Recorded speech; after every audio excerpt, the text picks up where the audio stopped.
Y casualmente, hoy es lunes, comenzamos la semana, tenemos al mejor analista político de la Argentina, a Mario Weinfeld, hablando de esto, de los conflictos policiales a fin de año, las relaciones con el poder político y los riesgos quiero decir, que eso conlleva. Con Mario, dale.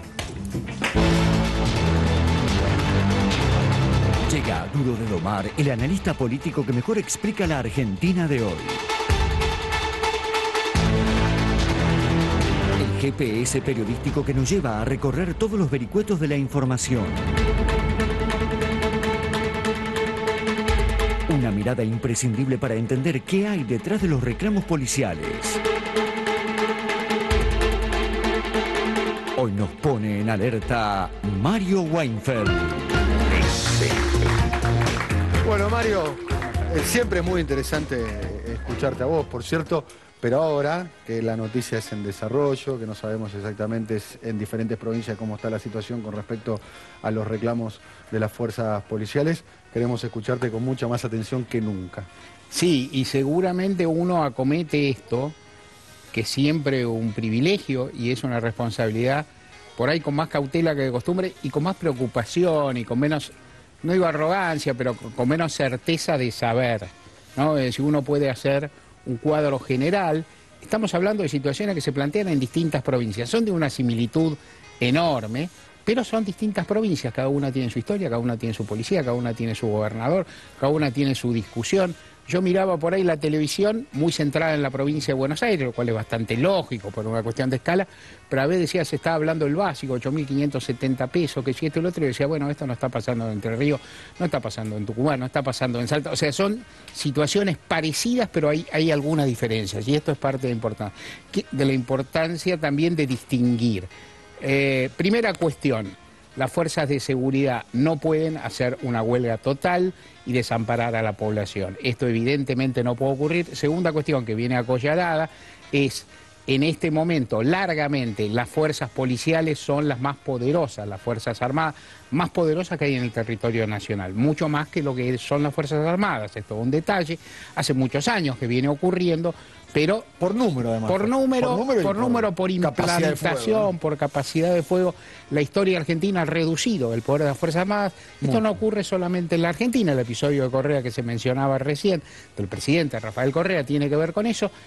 Entonces, las fuerzas de seguridad no pueden, no deben hacer un paro que ponga en peligro la seguridad de la población, porque este es un deber que tienen y en este sentido hay un nivel de irresponsabilidad extendido. Segunda cuestión.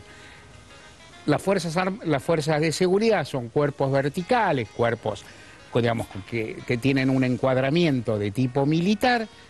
Uno dice, ¿podrían todos los jefes de policía, estoy haciendo una hipótesis, sí, podrían los jefes de policía de todas las provincias convocar a los cuadros inferiores, que ciertamente son los que están muy soliviantados, y decirle, muchachos, nosotros vamos a discutir con el gobernador, ustedes se vuelven a sus casas o a las comisarías o vuelven a laburar y en una semana le damos una respuesta? La impresión que uno tiene es que no podrían porque, porque están deslegitimados, porque hay un descrédito enorme de los cuadros superiores de la Fuerza de Seguridad. Hablo en promedio, hablo en muchísimas provincias, no soy quien para hablar de todas o de cada jefe de policía, pero este es un fenómeno general que conocemos de la provincia de Buenos Aires en general, los que vivimos por acá conocemos un poquito más. Tercera cuestión, las autoridades políticas también están deslegitimadas porque le han concedido a las policías de distintas provincias lo que también se ha hablado largamente, que es la cuestión del autogobierno, y también tranzas tranzas parciales respecto de la forma de regular el delito. Vos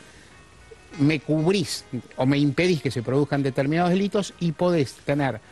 Para decirlo a grosso modo, a ver, terminemos con los secuestros, por favor, pero a esto lo podés hacer tranquilo. Exacto, de hecho los secuestros casi se terminan. Claro, de esos por ahí se derivan también algunas cajas y se deriva una perversión que yo te pago un mal sueldo, pero vos conseguís guita por otro lado. Perversión que se divide, me parece que se enfoca en dos aspectos. Uno es lo ilícito puramente, otros son manejos lícitos, pero que distorsionan la vida y el laburo de los policías. Hacer horas extras, hacer trabajos aparte, trabajar, por ejemplo, para custodia en otros horarios, cobrar adicional, tener la necesidad de cobrar adicionales para hacer trabajo de seguridad, por ejemplo, en cancha de fútbol, o sea, privatizar un poco su actividad para llegar a juntar un sueldo digno. Con esto entro en otra de las cuestiones, que es, no es válido que se realicen huelgas generales de policías, ni tampoco es justo que tengan salarios muy bajos, tan bajos, que tengan regímenes muy exigentes, que trabajen muchísimas horas, que estén obligados a realizar. Es pésimo que cualquier trabajador esté obligado a realizar horas extras para vivir bien, para vivir al día. O sea, el trabajador, las horas extras que pueden existir deberían suceder solamente para hacer una diferencia o algo así, pero no para comer, digamos. Las condiciones de trabajo, el uniforme, ¿no? Hay un montón de cuestiones. Cantidades de riesgos y dificultades. Entonces ahí aparece esta discusión. ¿Qué es lo que se puede hacer? Con este régimen no funciona, sobre todo porque este régimen, que es consecuencia de todas esas perversiones, relación del poder político, falta de encuadramiento de las policías interior y respecto del poder político, en este momento explota o hace pus por un costado curioso, relativamente novedoso y con el cual vamos a seguir viviendo sin ninguna duda por muchísimo tiempo. Así las cosas, no tienen derecho a negociar en otra forma más organizada, y ahí aparece la cuestión de la sindicalización, respecto a la cual yo digo con franqueza, yo no soy quien para opinar porque no conozco cómo es en otras realidades comparadas y entonces no quisiera avanzar. Sé decir que muchas organizaciones no gubernamentales garantistas y muchos especialistas en seguridad, Zaffaroni, por ejemplo. Zaffaroni, sin ir más lejos, son partidarios de la sindicalización, uno los mira con respeto y no adhiere porque ni siquiera sabe tanto como para adherir. Pero, y aclaro una cosa, ¿cómo sería esa sindicalización? Sería como es en general en el caso de servicios públicos básicos. Si vos podés tomar medidas de fuerza, pero tenés que respetar la prestación del servicio a determinados niveles. En el caso policial eso es bastante complicado, digamos, pero pasa con los médicos, es decir, yo creo que acá fue que liberaron directamente franjas importantes de ciudades, ¿no? Acá se liberaron zonas, y acá hay algunas situaciones que convocan por lo menos a la sospecha. De nuevo, no puedo decir ahora, pues no tengo un helicóptero sobrevolando todos los lugares. No puedo decir ahora si efectivamente hay acuerdos policiales con grupos organizados que producen saqueo. Pero cualquiera de esas hipótesis la considera verosímil y esto ya es suficientemente grave. En suma, en estos momentos que son muy dolorosos y muy peligrosos, donde hay mucho temor de gente mayormente humilde, uno lo que tiene que pensar es que los que tienen autoridad tienen que resolver de momento el incendio.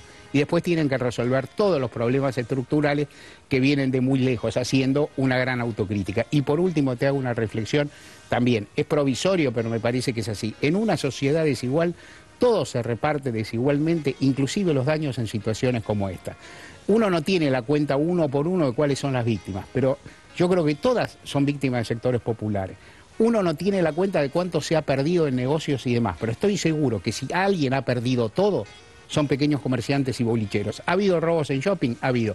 ¿Fundirán los shopping? No creo. Capaz que tienen seguro, tiene una estructura financiera que le permite recuperarse. Totalmente. El otro día escuchaba unos comunicadores por televisión y decían, ¿cómo funciona el seguro? Yo decía, lo primero es dónde funciona el seguro, para quién. Obviamente, uno veía, por ejemplo, el caso de Córdoba, que está más decantado, y se vieron pequeños negocios, supermercaditos chinos, no tienen seguro, viven con lo justo. Entonces, creo que esto interpela a toda la sociedad argentina, que interpela a los gobernantes y que los pone frente a una situación que no se puede admitir en estos términos y que debe resolverse mucho más pronto que tarde. Me gustaría hacerte una pregunta muy breve de lo que ocurrió hace más o menos una hora, que es el comunicado conjunto de gran parte de las fuerzas políticas. Lo escuché. No, me parece que en general la mayoría de las fuerzas políticas guardaron un silencio que a veces uno reprocha, porque uno tiende a pedir que haya un reflejo veloz. Y por ahí los reflejos veloces no son tan sencillos y mejor son los reflejos colectivos.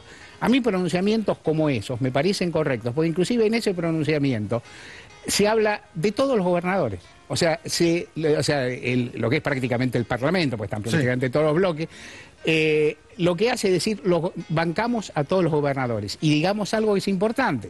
Todos los gobernadores son gobernadores de un arco muy variado de fuerza política, no son solo del Frente para la Victoria, ni son solo de la oposición. A mí me parece un buen gesto, sereno, ponderado, parco en la exposición, se dijo lo que se tenía que decir, es bueno que estén todos.